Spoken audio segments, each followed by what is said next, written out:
আমি আপনার প্রশ্নের জবাব দিয়েছি কি না স্যার, কিন্তু জন্মানোর উপর তো তার অধিকার নেই।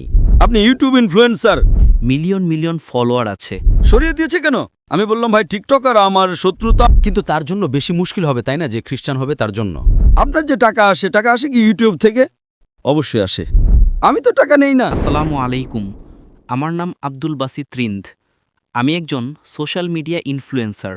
আমার বিভিন্ন প্ল্যাটফর্মে মিলিয়ন মিলিয়ন ফলোয়ার আছে। সোশ্যাল মিডিয়া প্ল্যাটফর্মে আমার প্রশ্ন হলো যে আমি এক মুসলিম পরিবারে জন্মেছি। আমার বাবা মা মুসলমান ছিলেন। আমি এক নিষ্পাপ শিশু। আমি তো কিছুই জানতাম না। আমি যখন জন্মেছি এবং বড় হয়েছি, তখন আমার মন সেই জিনিসটিকে মেনে নেই যা আমার বাবা মা আমাকে শিখিয়েছেন। যেহেতু আমি মুসলিম পরিবারে জন্মেছি, তাই আমি ইসলামকে মন থেকে সত্য মনে করি। এখন যেমন আমাদের লক্ষণ ভাই এসেছিলেন, একজন নিষ্পাপ শিশু। সে কিছুই জানে না যে ধর্ম কি, রিলিজিয়ন কি।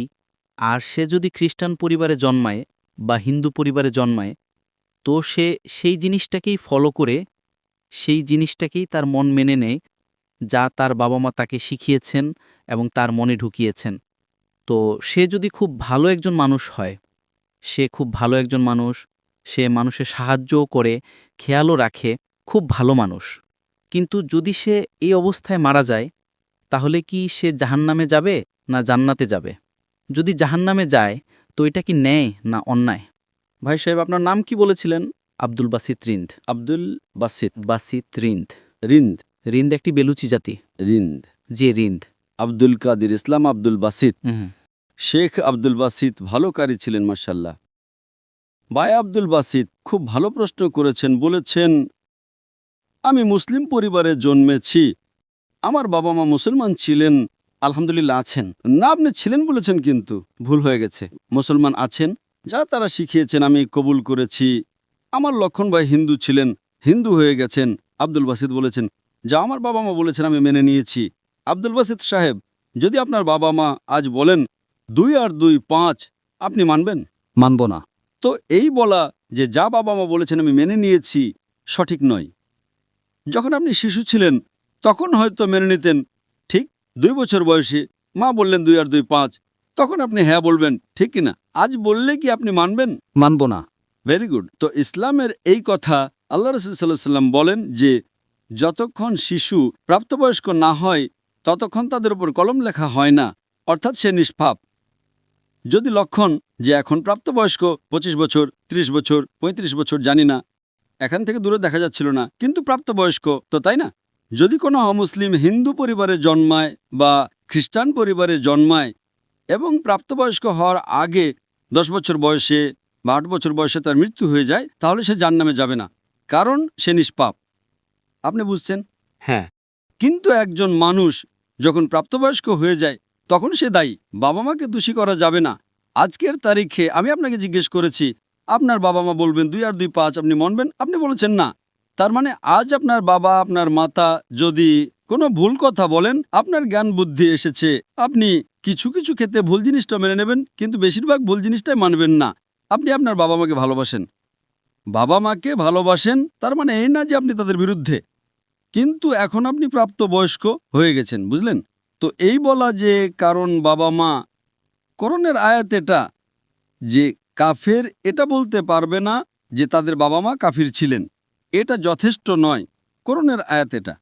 তো তার মানে যদি শৈশবে কোনো শিশুর ইন্তেকাল হয়ে যায়, সে মুসলিম পরিবার থেকেও হোক বা অমুসলিম পরিবার থেকেও, যদি প্রাপ্তবয়স্ক না হয় তো কলম তাদের উপর চলে না, তারা জাহান্নামে যাবে না। কাফের একবার প্রাপ্তবয়স্ক হয়ে গেলে তাদের জ্ঞান হয়ে যায়, তারপরে। এই জন্য আল্লাহ রাসূল সাল্লাল্লাহু আলাইহি ওয়াসাল্লাম বলেন যে প্রত্যেকটি শিশু দ্বীনের ফিতরতে জন্মায়। তারপর তার বাবা মা তাকে মূর্তি পূজা শেখায়, তাকে আগুন পূজা করতে শেখায় এবং সে মূর্তি পূজা করতে শুরু করে। শিশু হলে ক্ষমা হয়ে যাবে, প্রাপ্তবয়স্ক হয়ে গেলে তার জ্ঞান এসে যায়, তো সে দায়ী। তো যদি একজন মানুষ প্রাপ্তবয়স্ক হয়ে যায় 25 বছর 30 বছর বয়সে, শিরক করে এবং তার ইন্তেকাল হয়, তো সে দায়ী। আপনি আমাকে একথা বলার জন্য জিজ্ঞেস করেছেন যে আপনি মনে করেন শুধু মুসলমান হয়ে জন্মালেই জান্নাতে যাবে। ইসলামে জান্নাতে যাওয়ার জন্য 4টি জিনিসের প্রয়োজন। আমি বলেছিলাম ঈমান, আমলে সলেহাত, Iman, righteous deed, وتواصوا بالحق. হকের দিকে ডাকো এবং সবরের দিকে ডাকো। 4টি জিনিসের প্রয়োজন। আপনি খুব ভালো মানুষ হবেন, নামাজ পড়বেন 5 ওয়াক্ত, হজে যাবেন, রোজা রাখবেন, কিন্তু যদি আপনি দাওয়াত না দেন তো আপনি সাধারণত জান্নাতে যাবেন না। আল্লাহ সুবহানাহু ওয়া তাআলা আপনাকে মাফ করতে চান এবং জান্নাতে দিতে চাইলে সেটা আল্লাহর ইচ্ছা, তিনি দিতে পারেন, কিন্তু সাধারণত আপনি জান্নাতে যাবেন না।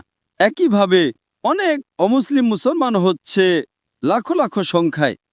আপনি বুঝছেন তো, লাখো লাখো সংখ্যায় অমুসলিম ইসলাম কবুল করছে, তারা জান্নাতে যাবে কিনা? হ্যাঁ, যাবে কিনা? অবশ্যই যাবে। আর একজন মানুষ আজ যদি ইসলাম কবুল করে, আল্লাহ রাসূল সাল্লাল্লাহু আলাইহি সাল্লাম বলেন তার সব গুনাহ মাফ। আমার চেয়ে আপনার চেয়ে ভালো হবে, তাই না? আমরা যতই ভালো হই ছোটখাটো গুনাহ তো করি। তো এই বলা, তো এটা আল্লাহ সুবহানাহু ওয়া তাআলার হিকমত। لا إكراه في الدين. আমাদের দিনে কোনো জোরজবস্তি নেই।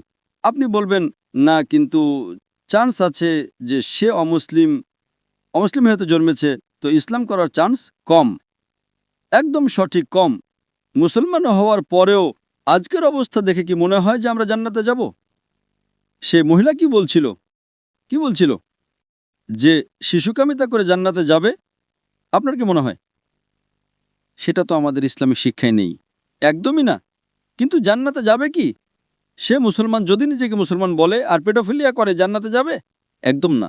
যদি সেই মহিলা সঠিক হয় যে পেডোফিলিয়া আছে, তো তার প্রথম অংশ ভুল, সে মুসলমানই নয়। হ্যাঁ, নাম হবে, কালিমা পড়বে, কিন্তু এটা বলা যে আমরা দিনই, এটা ভুল। যদি সে ক্ষমা প্রার্থনা করে, আল্লাহ তাকে মাফ করতে পারেন যে কোনো গুনাহ, কিন্তু এটা বলা যে ইসলামিক নামের মুসলমান হবে বা অনুশীলনকারী মুসলমান হবে। তো আমাদের ভুল বোঝাবুঝি আছে যে মুসলমান পরিবারে জন্মালো তো জান্নাতের টিকিট পেয়ে গেল, এটা আমাদের ভুল বোঝাবুঝি। আমি নিজেও জিহাদ করছি, আমিও জানি না আমার জান্নাতের টিকিট আছে কিনা, এজন্য মেহনত করি, রাত জাগি, দোয়া করি আল্লাহ তাআলা কবুল করুন।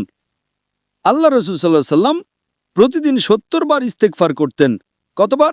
70 বার। আল্লাহ রাসূল পৃথিবীর সবচেয়ে সেরা মানুষ, সবচেয়ে বেশি মুসলমান 70 বার ইস্তেগফার করতেন। বলতেন যে আমার রব যে আমাকে এত নিয়ামত দেয়, আমি যা কিছু করি মাফ করে, আমি যদি ইস্তেগফার না করি তো কে করবে? তো এটা আজকের আমাদের সমাজে ভুল বোঝাবুঝি আছে যে আমরা মুসলমান তো ব্যাস জান্নাতের টিকিট পেয়ে গেলাম। আমরা দোয়া করি আল্লাহ তাআলা আমাদের মাফ করুন। তো আল্লাহ সুবহানাহু ওয়া তাআলা যদি কোনো অমুসলিম জন্মায় এবং প্রাপ্তবয়স্ক হওয়ার আগে মারা যায় তো সে জাহান্নামে যাবে না। প্রাপ্তবয়স্ক হওয়ার পর তার ভুল আছে, সে দায়ী। যেভাবে আপনি বলেন 2 আর 2 5 আমি মানব না, তো সে কেন মানবে যে মূর্তি পূজা ভুল? আপনি বুঝছেন, কারণ আল্লাহ সুবহানাহু ওয়া তাআলা আমাদের সৃষ্টিকর্তা, আমাদের মালিক, তিনি এত নিয়ামত দিয়েছেন আমাদের, আমরা তার শুকরিয়া আদায় করতে পারি না। গণিতে ভুল করা কি একটু গুনাহ? যদি কোনো মুসলমান 2 আর 2 5 বলে জান্নাতে যাবে? আপনি বলবেন ভাই জ্ঞান নেই, গণিতে দুর্বল, ঠিক কিনা? আপনি তো তাকে মারতে পারবেন না, তাই না? পারবেন না তো? তো কে বড় গুনাহগার, 2 আর 2 5 বলার লোক নাকি যে মূর্তি পূজা করে? মূর্তি পূজা অবশ্যই। আল্লাহ আমাদের এত নিয়ামত দিয়েছেন, তাই না? আমরা আল্লাহর শুকরিয়া আদায় করি। কত লোক শুকরিয়া আদায় করে যে আল্লাহ আমাদের এত ভালো ঘর দিয়েছেন, এত ভালো পোশাক দিয়েছেন, এত ভালো গাড়ি দিয়েছেন, খাবার দিয়েছেন। আমরা কতবার শুকরিয়া আদায় করি পানি পান করার জন্য। যদি কিছুদিনের জন্য 2-3 সপ্তাহের জন্য পানি না পাই মারা যাব, কতবার শুকরিয়া আদায় করি? আমি জিজ্ঞেস করতে চাই, এই বিশাল মজমা থেকে কত লোক আল্লাহর শুকরিয়া আদায় করেছে যে তিনি আমাদের শ্বাস অক্সিজেন দিচ্ছেন? কত লোক আল্লাহর শুকরিয়া আদায় করেছে? হাত উপরে করো। শ্বাস প্রশ্বাসের জন্য, পানির জন্য নয়। যে আল্লাহ তাআলা আমাদের বাতাস দিচ্ছেন যাতে আমরা বাঁচতে পারি, আধা ঘন্টার জন্য আমরা বাতাস না পেলে মারা যাব। কত লোক আল্লাহর শুকরিয়া আদায় করেছে শ্বাস প্রশ্বাসের জন্য? 4-5%। মাশাআল্লাহ, আপনি হয়তো আমার লেকচার শুনেছেন। আপনি লেকচার শুনেছিলেন জীবনের উদ্দেশ্য কি? কত লোক আমার লেকচার শুনেছে আজকের আগে? জীবনের উদ্দেশ্য কি? হাত উপরে করো। মাশাআল্লাহ, তার চেয়ে বেশি সংখ্যা। মানে আপনি যদি লেকচার শুনে থাকেন তো লেকচার আমি এটাই বলি, এখানে একটু সময়ের অভাব ছিল তাই লেকচারের পর আমি বলছি আমি যে শ্বাস নেই তার তো শুকরিয়া আদায় করা উচিত।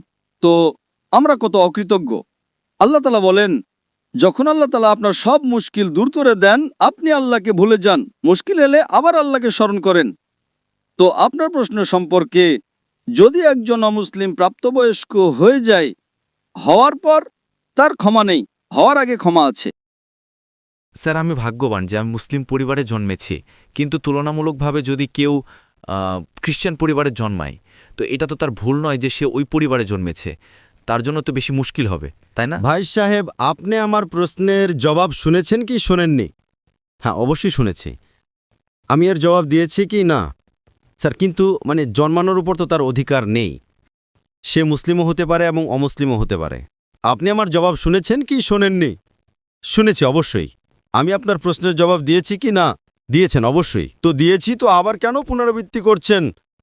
আমি স্পষ্ট বলে দিয়েছি, মুসলিম পরিবারে জন্মানো জান্নাতের টিকিট নয় এবং অমুসলিম পরিবারে জন্মানো জাহান্নামের টিকিট নয়। কিন্তু তার জন্য বেশি মুশকিল হবে, তাই না, যে খ্রিস্টান হবে তার জন্য। আপনার মনে হয় ভুল বুঝাবুঝি আছে যে আমি শতভাগ জান্নাতে যাব। আমি কষ্ট কেন করছি? কেন আমি দুনিয়াভর ঘুরছি? কেন আল্লাহ রসুল বলেন যে লা ইলাহা ইল্লাল্লাহ মুহাম্মাদুর রাসূলুল্লাহ, সে জান্নাতে যাবে, কিন্তু কালিমার উপর আমল তো করতে হবে। আমরা যে মুসলমানদের অবস্থা দেখছি, আমার তো মনে হয় না। একদম না, একদম না। আপনি আমার জবাব বুঝছেন? আমি বুঝছি, অবশ্যই। আমরা 25%, 2 বিলিয়ন কত আরব হয়? 2 আরব। আরব তো অনেক এখানে। তো এটা আমাদের ভুল বুঝাবুঝি। আমরা ভুল বুঝাবুঝি শিকার যে আমরা জান্নাতে যাব। আমরা বলি ইনশাল্লাহ আল্লাহ আমাদের গুনাহ ক্ষমা করবে, তো ইনশাল্লাহ জান্নাতে যাব। তো এটা আল্লাহ সুবহানাহু ওয়া তাআলা বলেন কোরআনে, কোনো কাফের আল্লাহর ন্যায় বিচারকে অস্বীকার করবে না। এটা বলবে না যে আমার সাথে অন্যায় হয়েছে যেভাবে আপনি বলছেন। সে বলবে আল্লাহ তাআলা আমাকে আরও একটি সুযোগ দিন। আল্লাহ বলবেন সময় শেষ, এই দুনিয়াতে অনেক সুযোগ দিয়েছি। ঠিক তাই না? অনেক লেকচার মিলেছে, হয়তো জাকির নায়েকের লেকচার শুনেছে। এখন লক্ষণ আমার লেকচার শোনার পর মূর্তি পূজা করবে, আপনি তাকে দোষী করবেন কি না? অবশ্যই আপনি যুক্তিক বলেছেন যে যদি সে আখেরাতে বলে আল্লাহ তাআলা আমার জানা ছিল না যে মূর্তি পূজা ভুল, আরে আমি তো স্বামী প্রভুপাদের কথা মেনেছি, ও ডক্টর জাকির নায়েকের কথা মানেনি, ফেসে যাবে কি না?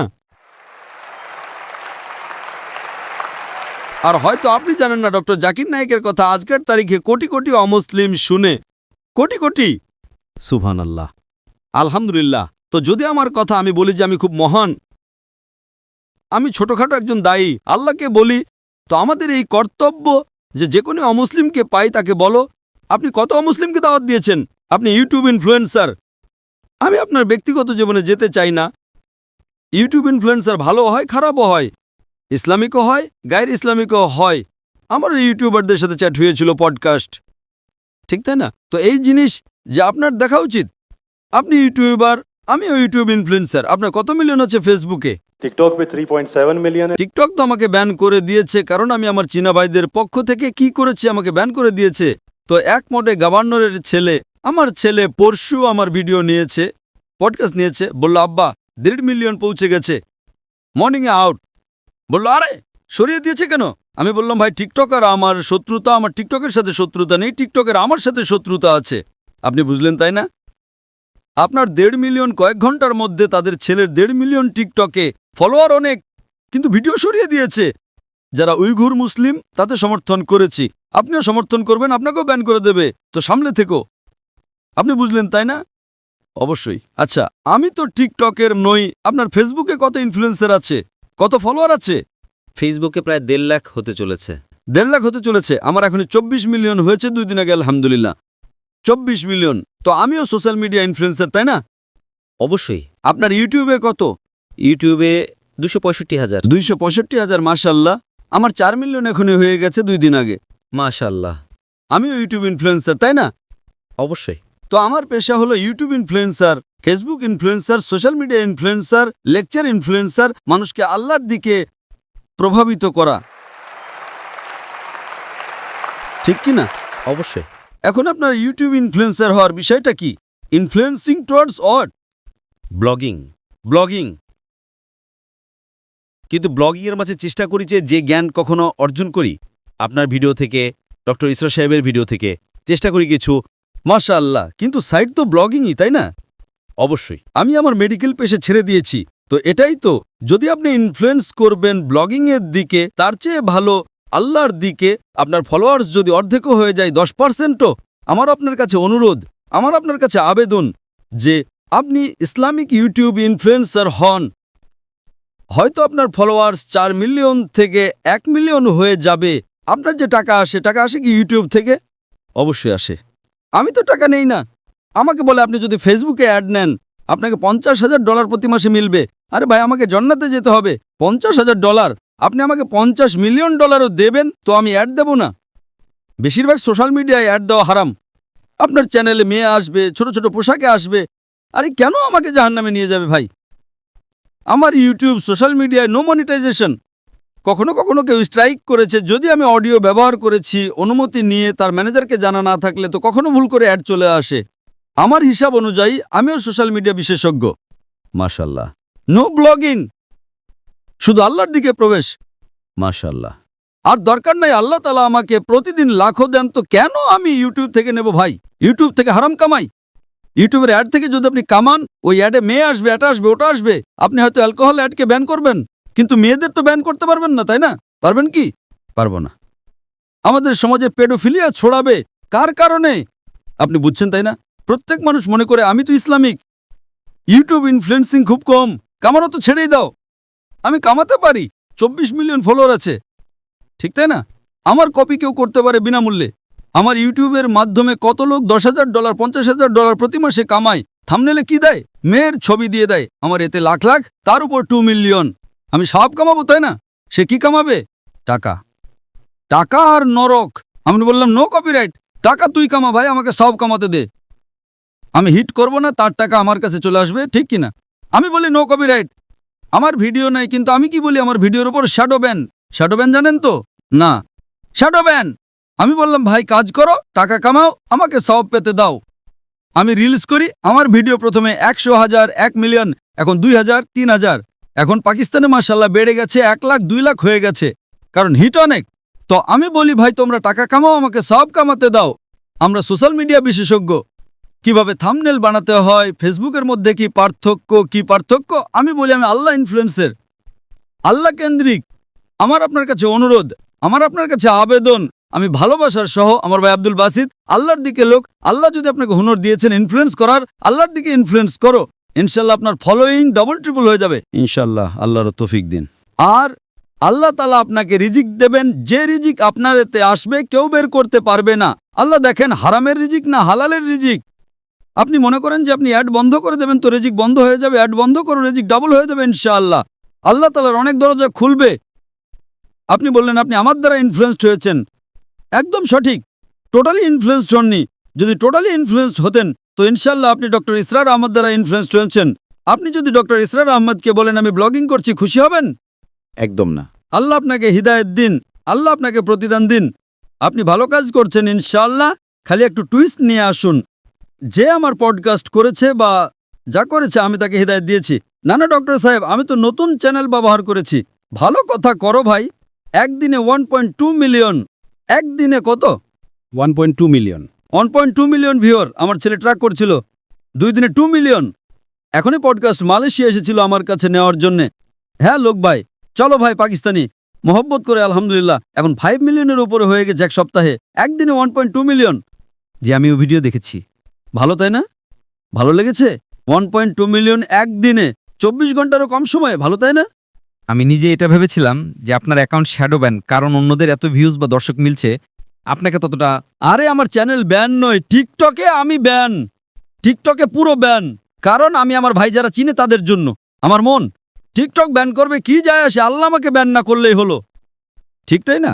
অবশ্যই। আমাদের দেশের মুসলিম দেশের যখন প্রধানমন্ত্রীকে জিজ্ঞেস করে উইঘুর মুসলিমদের ব্যাপারে, আমাদের জানা নেই। আরে কিভাবে জানা নেই? আপনি যদি মুসলিম দেশের প্রধানমন্ত্রী হন, আপনাকে জিজ্ঞেস করা হয় উইঘুর মুসলিমদের ব্যাপারে, আপনি বলেন জানা নেই। কি হয়ে গেছে আমাদের সমাজের? যদি আমাদের ভাই উইঘুর মুসলিম, তাদের উপর জুলুম হচ্ছে, আপনি বলেন জানা নেই। যখন আমি ডঙ্কা মেরে তাদের সমর্থন করলাম, মালয়েশিয়াতে টিকটকে কাউকে ব্যান করেন না, জানেন তো? জাকির নাইককে। তো আমি গর্বের সাথে বলি মাশাআল্লাহ, শয়তান আমাকে ব্যান করেছে, আলহামদুলিল্লাহ। সেখানকার দরজা বন্ধ, তো এখানকার দরজা খোলা। আল্লাহ তাআলা টেস্ট করেন আপনাকে, আল্লাহ তাআলা পরীক্ষা নেন আপনার। পরীক্ষা নেন ভাই, আমি আপনাকে পরীক্ষা করব। কি করতে হবে? আল্লাহ কেন্দ্রিক হন, মানুষকে আল্লাহর দিকে নিয়ে আসুন, আল্লাহ ইনফ্লুয়েন্সার হন। ইনশাআল্লাহ দুনিয়াতে ফায়দা হবে কি হবে না, আখিরাতে আপনার জান্নাত কনফার্ম। আশা করি উত্তর পেয়েছেন। ধন্যবাদ।